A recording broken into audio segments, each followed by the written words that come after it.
The Stargrave universe is in its now second campaign expansion, and if you haven't already played through the original Stargrave campaign or the first expansion Quarantine 37, you definitely should. The Last Prospector is centered around a new part of the Stargrave universe and the Delgran Belt. With only one planet and a multitude of large asteroids home to many different colonies, secluded after the war, the large mining corporation in the system has been left withering away with no trade to offer and no honourable work to pursue the system, and has been left discarded and ripe for piracy and gang war. Many factions have now taken advantage in their own way, scouring the asteroids of the system for loot and territory control. You and your friends can take part with once again your own crew of spacefarers to find a prospector who claims to have information on a big score that you'll do anything to acquire. With that, you must gain favour with the multiple factions in the system to gain information on the prospector's whereabouts, all whilst fighting off opposing crews or the new and strange wildlife of this system. One thing that's come from these expansions is an array of new soldier types, and usually a couple more captain classes to choose from, and a ton of new powers for them to choose. Alongside this is a load of new weaponry, artifacts and gadgets / equipment to loot or purchase. There are 2 new captain classes to choose for either a new captain or first mate in your crew. The investigator giving more powers pre-game with bribing and influence over markets for better gear. They are also fantastic information brokers for this campaign, but more on that later. The second is the Fate Winder, a somewhat psyker that can foresee incoming attacks etc, giving rerolls or bonuses to initiative. Both are fun and add different mechanics and fun powers to the game.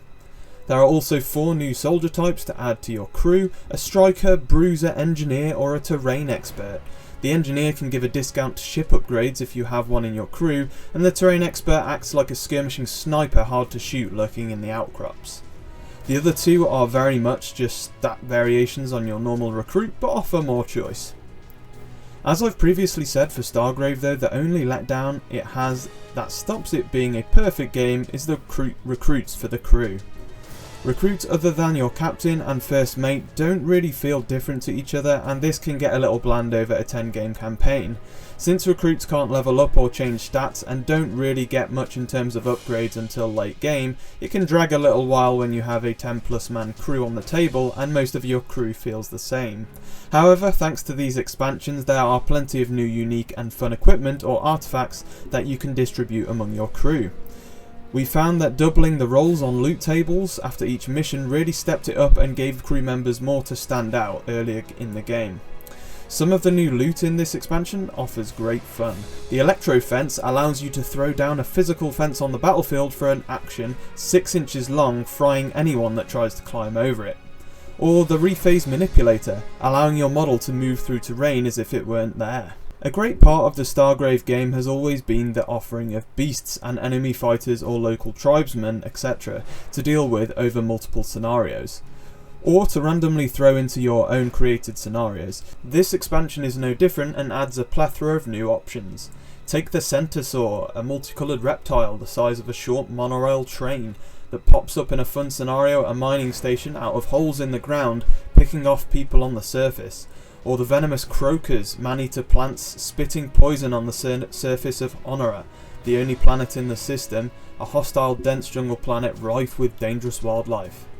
Or from a human aspect, the awesome surf boys, criminals working for Molly's gang, flying on hoverboards, dropping explosives as they fly overhead. Nothing though beats the few new ship upgrades added to the game for your perusal, including my favourite, the Shangri-La cages. Yes, that's right, remember the Shangri-Las from the original core book? You can now save up to keep them as ravenous pets, usable in each scenario as part of your crew.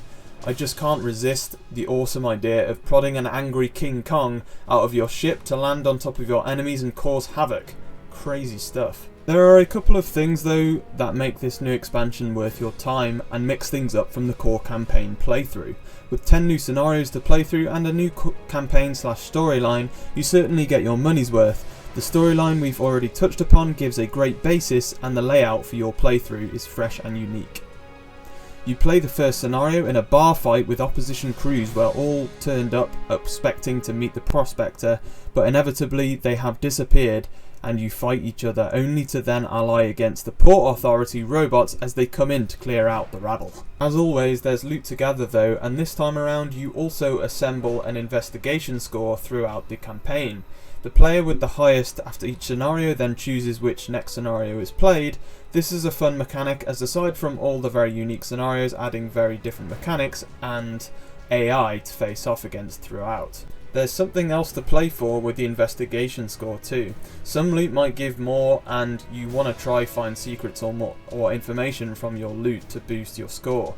You then save up this score over the course of the campaign to spend in the finale. You can choose any scenario between 2 to 9 and you play through using this mechanic in all 8. By the time you've played through these, you come to the finale, which you spend your score on to gain extra crew members, rerolls or medical stims just for the final scenario. This makes the campaign feel somewhat like a TV series with a beginning, middle and end.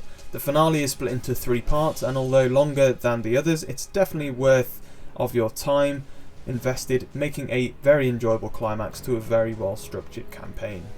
The second mechanic added for this expansion comes in the form of faction standings. This really makes the expansion stand out and makes replayability even more likely too. Basically the idea is there are 6 factions around the system you are in: the Port Authorities, the Honorer, Molly's Gang, UMI or the Mining Corporation, the Freeloaders and the Darksiders, all of which have clear and different reasons for what they do and what they want to achieve in the system. Whilst some are criminals, some are businesses and some are just inhabitants or authorities of the system, all will have differing motivations and goals. You can then gain or lose standing with these depending what you do in each scenario. So for example, if you keep killing Darksider goons, you will gain lower standing with them. If you help them, you'll gain it. And if you increase standing with certain factions, you gain additional bonuses from them. If you gain good standing with Molly's criminal underworld, you gain access to the black market and can straight up choose from the new expansion equipment list instead of rolling on it randomly. Or if you stay on the PA's or Port Authority's good side, you gain +1 to survival rolls after each game. Scenario also gives bonuses to crews with a certain level of standing with specific factions.